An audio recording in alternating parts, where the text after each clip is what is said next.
খালেদা জিয়া বাংলাদেশের প্রথম নারী প্রধানমন্ত্রী। আমি সর্বাগ্রে তার আত্মার মাগফিরাত কামনা করি। আল্লাহ তাআলা তাকে জান্নাতবাসী করুক, আমিন।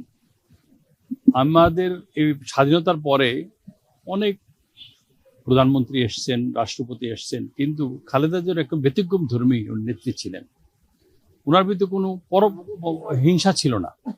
উনাকে কেউ ক্রিটিসাইজ করলে উনি হাসি মুখে নিতেন। আমার যেটা আপনি বললেন, জিজ্ঞেস করছিলেন যে এমন কোনো ঘটনা আছে কিনা, আমি তখন বাংলাদেশ চেম্বারের ইন্ডাস্ট্রির প্রেসিডেন্ট, তো উনি প্রধানমন্ত্রী।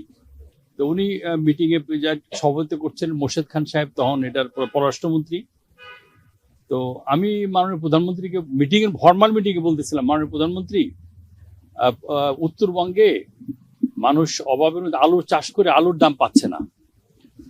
তার আপনার ওই এলাকায় একটা মানুষ, একটা মহিলা আমি দেখলাম 2 টুকরা কাপড় পরে, তার একটা কাপড় কেনা সহজে।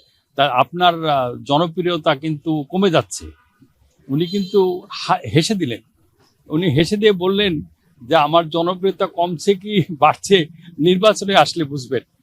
তো এই যে কোনো সিটিং প্রধানমন্ত্রীকে এইরকম কথা বলা আর তার উত্তর এইরকম দেওয়া, এটা আমি আর কারোর ভিতরে দেখিনি।